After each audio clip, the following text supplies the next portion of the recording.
نبی ہے بولتا قرآن سنو، نبی ہے بولتا قرآن سنو، نبی ہے بولتا قرآن سنو، آؤ میرے نبی کی شان سنو، نبی ہے بولتا قرآن۔ بسم اللہ الرحمن الرحیم، الحمد للہ رب العالمین، والعاقبۃ للمتقین، والصلاة والسلام علی سید الانبیاء والمرسلین وعلی آلہ واصحابہ اجمعین، اما بعد۔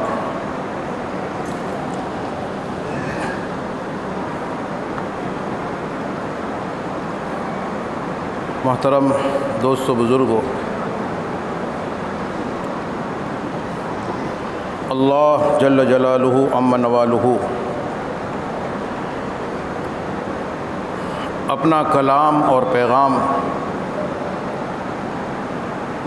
جس ذریعے اور واسطے سے اپنے منتخب بندوں اور رسولوں تک پہنچاتا ہے، اس ذریعے اور واسطے کو وحی کہا جاتا ہے۔ وحی عربی زبان کا لفظ ہے، عربی زبان میں اس کا تلفظ اور اچار وحیٌ ہے۔ اردو میں عربی کے اعتبار سے وحیٌ بھی بولا جاتا ہے، اور تخفیف کرتے ہوئے اس کو وحی اس طرح بھی کہہ دیا جاتا ہے۔ دونوں طرح بولنا درست اور صحیح ہے۔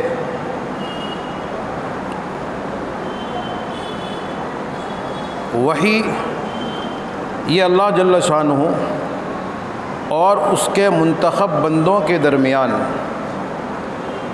ایک مخصوص تعلیمی رابطہ اور کنیکشن ہے، جس کی حقیقت مکمل طور پر جاننا اور اس کی کیفیت کو کامل طور پر سمجھنا یہ ہمارے بس کی چیز نہیں ہے۔ اس کو صحیح طور پر وہی لوگ سمجھ سکتے ہیں جن کو اس چیز سے واسطہ پڑا ہے۔ البتہ قرآن مجید میں اور حدیث شریف میں وحی کے تعلق سے چند باتوں کو اور چند معلومات کو ذکر کیا گیا ہے۔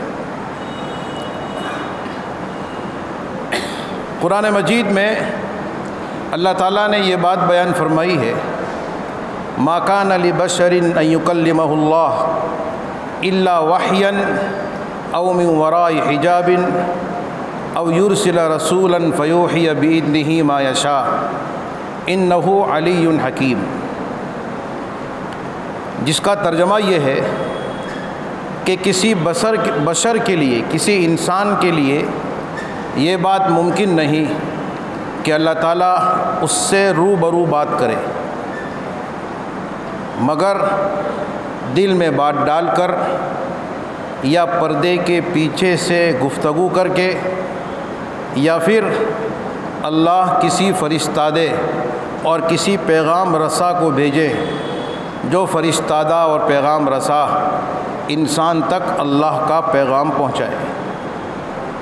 بے شک اللہ تعالیٰ عالی مرتبہ اور حکمت والا ہے۔ اس آیت کریمہ میں اللہ جل شانہ نے بنیادی طور پر دو باتیں بتائی ہیں۔ پہلی بات یہ ہے کہ ما کان لبشر ان یکلمہ اللہ، کہ کسی انسان اور بشر کے بس میں نہیں، اس کی طاقت میں نہیں کہ اللہ تعالیٰ اس سے بات کرے، یعنی انسان کی اللہ سے، اللہ کی انسان سے روبرو بات ہو، فیس ٹو فیس بات ہو، یہ اس دنیا میں رہتے ہوئے ممکن نہیں ہے۔ اور اس کی وجہ انسانی کمزوری ہے۔ انسان جو خاک سے بنایا گیا ہے وہ نہایت ہی کمزور ہے۔ اس کی بناوٹ، اس کی باڈی اور اس کی باڈی کا ہر پارٹ اور ہر حصہ یہ کمزور بنایا گیا ہے۔ اس کی آنکھیں کمزور، اس کے کان کمزور، اس کے سونگھنے کی طاقت کمزور، اس کی زبان اور چکھنے کی طاقت کمزور، اور ان طاقتوں کے بیس پر جو عقل کام کرتی ہے اس عقل کی طاقت بھی کمزوری والی ہے۔ تو انسان دنیا میں ضعیف البنیان یعنی کمزور عمارت والا بنایا گیا ہے، اور یہ بھی اللہ کی ایک حکمت کے ماتحت ہے۔ اگر انسان کو دنیا میں اللہ تعالیٰ قوی سے قوی بناتا تو انسان کو بہت زیادہ محنت کرنی پڑتی، لمبی زندگی جیتا، لمبی زندگی عمل کرنا پڑتا۔ اب 50-60 سال کمزور ہونے کی وجہ سے جیتا ہے، مر جاتا ہے، اور 50-60 سال کے تھوڑے سے عمل کی بنیاد پر اللہ تعالیٰ آخرت کی ابد الآباد کی زندگی میں پھل کھانے کا اور نعمتوں سے فائدہ اٹھانے کا موقع دیتا ہے۔ تو یہ اللہ کی حکمت کا تقاضا تھا۔ اس تقاضے سے اللہ نے انسان کو ضعیف البنیان یعنی کمزور بنایا ہے۔ اس کمزوری کی وجہ سے اس خاکی جسد کے ساتھ اس دنیا میں رہتے ہوئے یہ انسان اللہ جل شانہ سے روبرو یعنی فیس ٹو فیس بات کر سکے ایسا انسان کے بس میں نہیں ہے۔ جیسے سورج بھری دوپہر میں آسمان پر سخت تیز روشنی کے ساتھ موجود ہو اور ہم اپنی ان کمزور نگاہوں سے اس سورج کی طرف دیکھنا چاہیں تو اس کی روشنی کی تیزی کی وجہ سے ہم اس کو جی بھر کر نہیں دیکھ سکتے۔ تو جب ایک مخلوق جو اتنی نورانی اور روشنی والی اللہ نے بنائی ہے، اس روشنی اور تیزی والی مخلوق کو ہم ایک نگاہ بھر کر نہیں دیکھ سکتے تو اللہ جل شانہ کو تو ہم نگاہ بھر کر کیسے دیکھ سکتے ہیں، اور اس سے ہم کلامی اور اس سے روبرو بات ہمارے لیے کیسے ممکن ہے۔ تو ایک بات اللہ نے یہ بتائی، ہاں آخرت میں جب ایک خاکی جسم مٹ جائے گا اور اس ماحول کا اور اس واتاورن کا جسم اللہ پاک عطا فرمائیں گے تو اس موقع پر اللہ تعالیٰ کا دیدار بھی ہوگا، اللہ تعالیٰ سے فیس ٹو فیس انسانوں کی بات چیت بھی ہوگی، سب کچھ وہاں ممکن ہوگا۔ قرآن مجید میں انسانوں کی اس دنیاوی حالت کو بتایا گیا ہے، لا تدرکہ الابصار وہو یدرک الابصار، کہ اللہ تعالیٰ ہر چیز کا ادراک کر سکتا ہے، ہر چیز کی تہ تک پہنچ سکتا ہے، لیکن انسانی نگاہیں یہ اللہ تعالیٰ کو دیکھ نہیں سکتی، اس کے روبرو نہیں ہو سکتی۔ تو ایک بات یہ بتائیے۔ دوسری بات اس آیت شریفہ میں یہ بتائی گئی کہ اگرچہ فیس ٹو فیس اللہ سے انسان کی بات نہیں ہو سکتی، لیکن چونکہ اللہ کا پیغام انسانوں تک پہنچانا ہے، انسانوں کو پہنچانا اور انہیں صحیح راہ پر چلانا یہ اللہ کی حکمت کا اور اس کی رحمت کا تقاضا ہے۔ اس لیے اللہ جل شانہ نے اپنا پیغام انسانوں تک پہنچانے کے لیے اس کی حکمت اور رحمت کے تقاضے سے 3 راستے نکالے ہیں۔ ان 3 راستوں سے اللہ تعالیٰ کی بات چیت انسانوں سے ہو سکتی ہے، یعنی اللہ کا پیغام انسانوں تک پہنچ سکتا ہے۔ پہلی صورت الا وحین، پہلی صورت یہ ہے، پہلا راستہ یہ ہے کہ اللہ تعالیٰ اپنے منتخب بندوں کے دل میں بات ڈال دے۔ یہ اللہ کا پیغام پہنچانے کی پہلی شکل ہے۔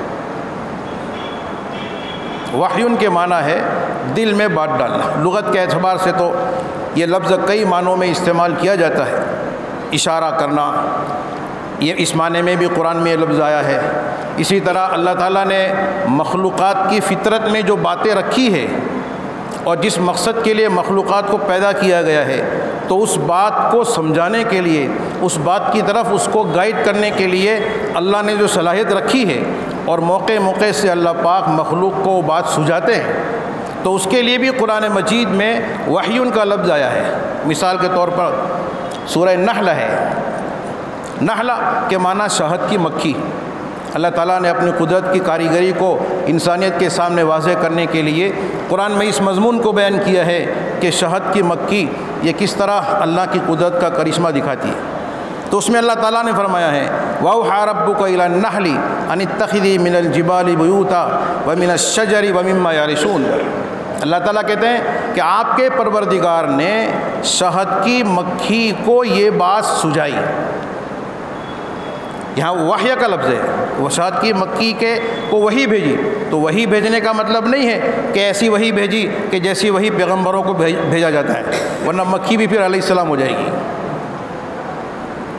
یہاں مطلب یہ ہے کہ مکھی کو بات سجائی۔ کیا سجائی؟ ان اتخذی من الجبال بیوتا، کہ تو پہاڑ میں اپنا گھر بنا، ومن الشجر، اور درخت پر بنا، ومما یعرشون، اور انسان جو عمارتیں اور بلڈنگیں اور مکانات تعمیر کرتے ہیں وہاں بھی اپنا مکان بنا، اپنا ٹھکانہ بنا۔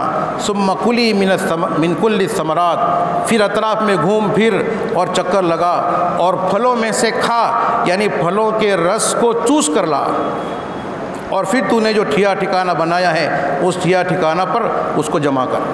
یہ پورا سسٹم اللہ تعالیٰ نے قرآن مجید میں بیان کیا ہے۔ یہ سسٹم بھی وحی کے لفظ سے ذکر کیا گیا ہے۔ مطلب یہ ہے کہ اللہ تعالیٰ نے شہد کی مکھی کو یہ بات سجائی، اس کی فطرت میں یہ بات رکھی۔ تو اس معنی میں بھی اس لفظ کو استعمال کیا جاتا ہے۔ اسی طرح اللہ تعالیٰ نبی کے علاوہ کسی اور کے دل میں کوئی بات ڈالتا ہے، اس کے لیے بھی اس لفظ کو استعمال کیا جاتا ہے۔ جیسے موسیٰ علیہ السلام کی ماں کو موسیٰ علیہ السلام کے تعلق سے بہت ساری باتیں اللہ تعالیٰ نے سمجھائی، دل میں ڈالی، الہام کیا، تو اس کو بھی اس لفظ سے قرآن میں بیان کیا ہے۔ وَأَوْحَيْنَا إِلَىٰ أُمِّ مُوسَىٰ، ہم نے موسیٰ کی ماں کو وحی بھیجی۔ تو وحی بھیجنے کا مطلب وہ پیغمبروں والی وحی نہیں ہے، بلکہ وحی بھیجنے کا مطلب ہے دل میں بات ڈالنا۔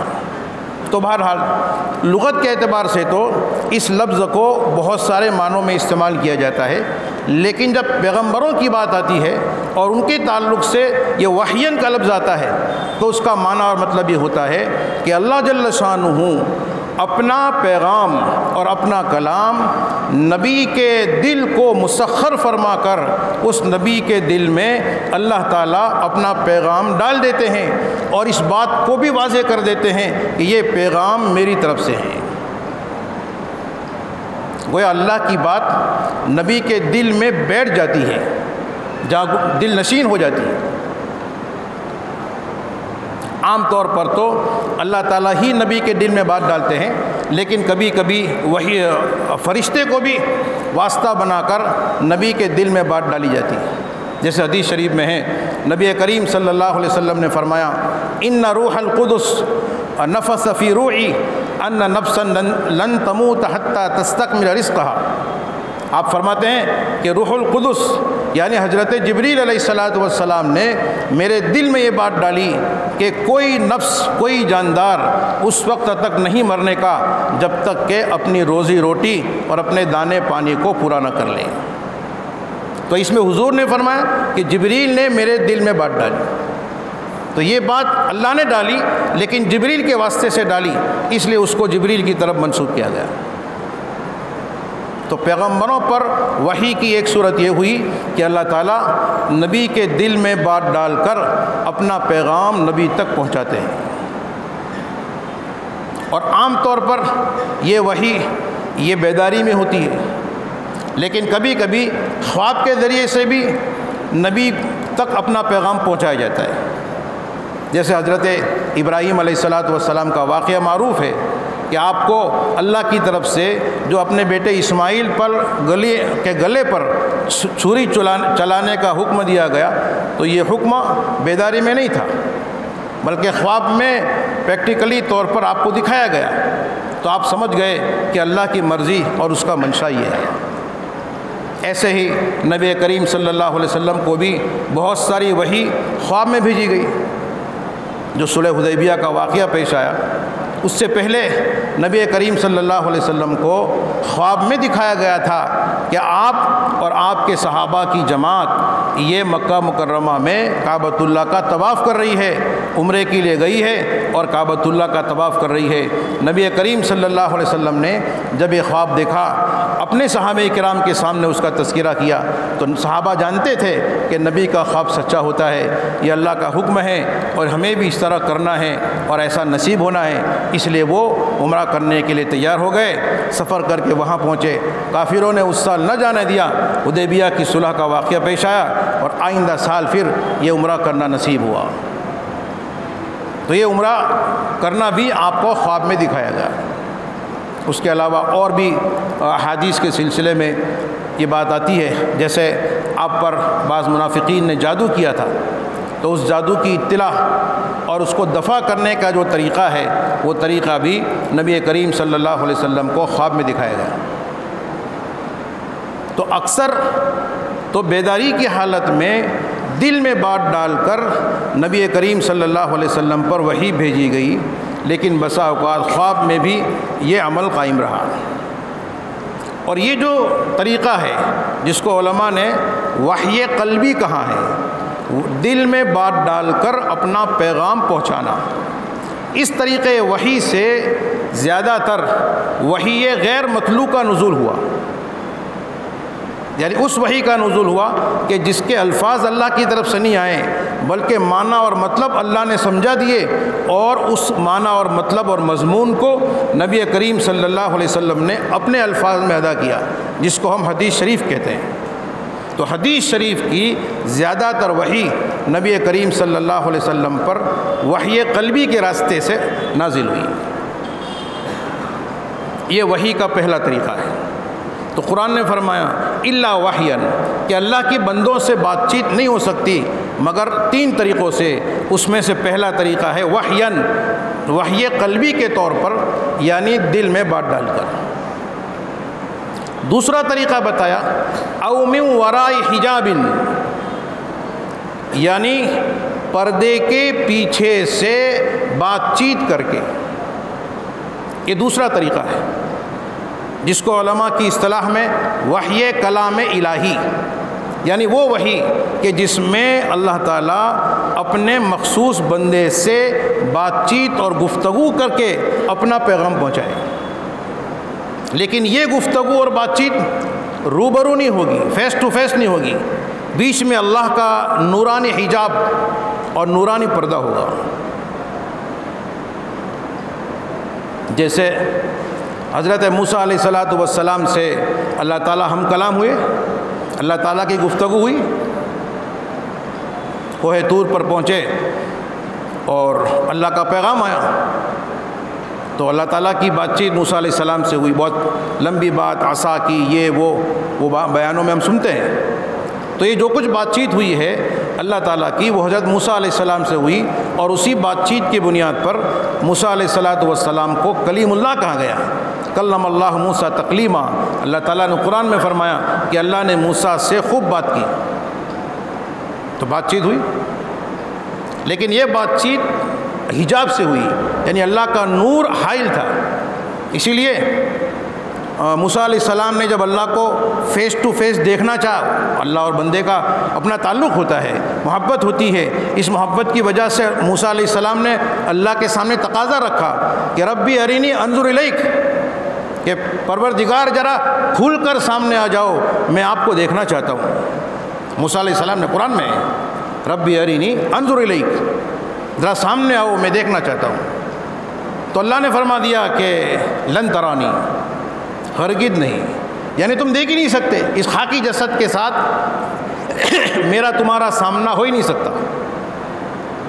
لیکن موسیٰ تھے، وہ جلالی بابا تھے، جلدی سے مانے ایسے نہیں تھے، تو اللہ تعالیٰ نے اور رستے سے سمجھایا، کہا کہ دیکھو یہ سامنے پہاڑ ہے، یہ پہاڑ مضبوط ہے، طوفان آئے، آندھی آئی، کسی نے بھی اس پہاڑ کے ایک پتھر کو نہ ہلایا، کوئی نہ ہلا سکا، لیکن میرے نور کی تھوڑی سی تجلی اور اس کی ایک جھلک اس پہاڑ پہ اترتی ہے۔ دیکھو اگر یہ پہاڑ میری تجلی کو برداشت کر سکتا ہے اور جھیل سکتا ہے، تو تم سمجھو کہ تم بھی میری نورانیت کو اور میری تجلی کو برداشت کر سکتے ہو، اور اگر پہاڑ نہیں جھیل سکتا تو پھر تم بھی نہیں جھیل سکتے۔